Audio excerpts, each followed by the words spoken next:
Jumpa lagi Scan bersama Bung Firdaus Ilyas. Iya, jumpa lagi. Tetap semangat, Bung Meldi. Banyak Iya, drama ini. ini dramanya ini kemarin drama tiga babak ya. Jadi Scan sempat membuat konten pertama Bung Firdaus ya tentang apa bahwa kita sudah menyatakan kemenangan civil society ya. Tiba-tiba di sore hari ini kita akan mengutarakan kekalahan civil society ya. Jadi Setelah jam 3 kita ditelikung ya. Mahkamah Konstitusi ini kemarin melakukan upaya-upaya drama-drama Yunani ya, tiga babak. Ada di awal dia bungkus dengan sebuah eh, menyenangkan hati semua orang, di akhir dibikin sebuah tragedi Bung Firdaus ya. Ini tragedi yang saya kira membuat semua orang kesal hati gitu ya. Dan ini menjadi sorotan banyak kalangan, Bung Firdaus, enggak hanya intelektual, mahasiswa juga membuat sorotan dan kelompok-kelompok pengamat-pengamat politik dan juga buzzer-buzzer ya, buzzer-buzzer juga terbelah gitu ya. Jadi apa yang bisa kita lihat nih, Bung Firdaus, tentang Mahkamah Konstitusi ini dengan rilis kemarin. Jadi yang menghancurkan demokrasi per hari ini adalah kelompok-kelompok orang-orang hukum yang sedang berkuasa, Bung Firdaus. Kalau kita boleh mengutip lagu Nicky Astria, Ya, panggung sandiwara. Jadi kita mengalami panggung sandiwara, Bung Meldi. Jadi ya, tekniki betul sekali. Gitu. Dan itu menurut saya agak menyakitkan buat kita sebagai orang yang berharap hmm, demokrasi kita semakin tumbuh, kematangan hukum kita semakin baik, gitu ya, keadilan semakin baik untuk semua begitu. Ternyata satu instrumen hukum kita, lembaga pengadilan tertinggi kita, Mahkamah Konstitusi, itu melakukan membuat keputusan yang notabene itu mengecewakan publik secara umum. Jadi kalau kita bicara konstitusi, keadilan gitu ya, Mahkamah Konstitusi juga sudah mulai menjadi lembaga yang lebih praktis lagi, lebih mengedepankan kepentingan-kepentingan interest tertentu gitu. Sehingga bisa jadi pertanyaan orang, Mahkamah Konstitusi ini sedang coba meletakkan dirinya pada di pinggir jurang, apakah dia akan terus atau semakin tenggelam gitu. Karena ya itu tadi gitu. Jadi kalau kita lihat dengan keputusannya terutama untuk kasus 90 ya yang notabene mengabulkan sebagian tuntutan terkait batasan usia cawapres, di mana ada klausul atau norma tambahan atau itu yang memperbolehkan menjadi capres atau cawapres kalau memiliki pengalaman atau sedang menjadi, baik itu ya intinya elected official, apakah itu kepala daerah, apakah itu anggota DPR, DPD dan seterusnya, Bu Meldi. Dan itu menjadi suatu yang ambigu di tengah kita sedang mempersiapkan diri dalam 1 atau 2 hari ke depan untuk melakukan pendaftaran pilpres, Bu Meldi. Jadi sangat-sangat mengagetkan, sangat-sangat mengecewakan publik, dan timbul pertanyaan besar untuk kita, sebenarnya Mahkamah Konstitusi atau MK masih sanggupkah gitu ya, masih memiliki integritaskah untuk memegang mandat sebagai pengadil tertinggi di negeri ini? ini kan Mahkamah Konstitusi itu dibuat, Bung Firdaus, adalah untuk mencari dan tentunya dia punya sesuatu lembaga yang sangat suci lah ya, karena dia mengoreksi sesuatu peraturan gitu, apakah ini melanggar Undang-Undang Dasar apa tidak gitu ya. Tentunya per kemarin Bung Firdaus kesuciannya hilang ya, dia ternoda Bung Firdaus ya. Eh, Kesuciannya direnggut gitu Bung Firdaus ya.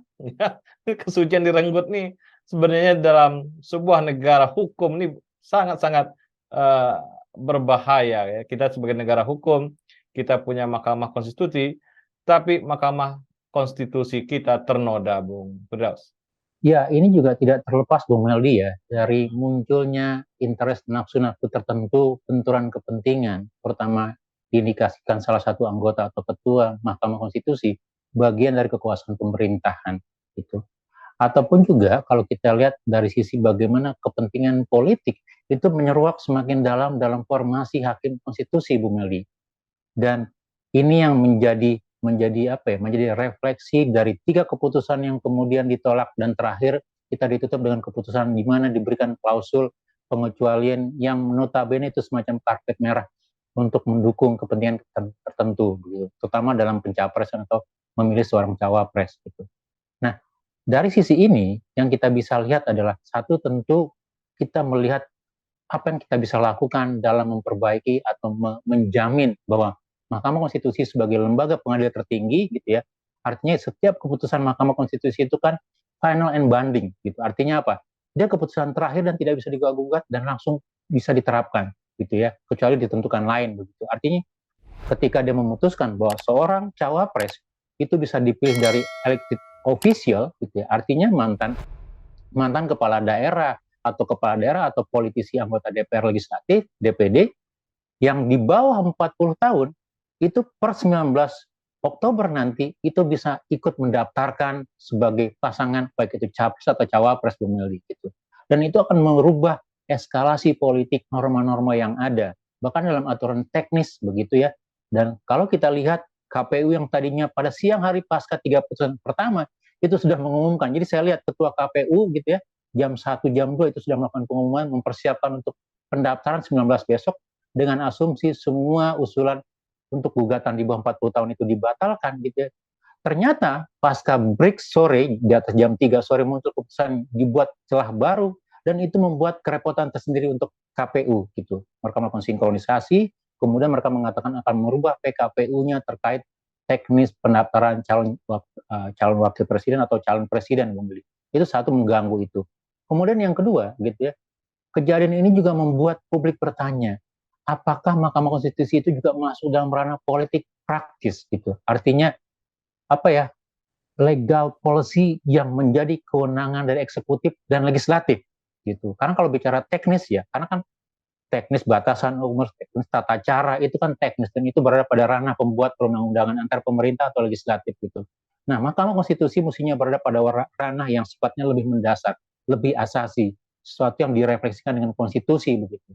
Nah, ternyata mereka juga tidak tahan ikut juga tangannya gitu bermain di dalam penentuan kebijakan-kebijakan sifatnya lebih praktis yang bukan ke apa ya, kewenangan mereka atau menjadi tugas mereka ketika dibentuk, Bung Meli. Jadi beberapa hal ini menimbulkan apa ya, ketidakpastian atau keraguan publik, terutama untuk nanti sengketa-sengketa di MK.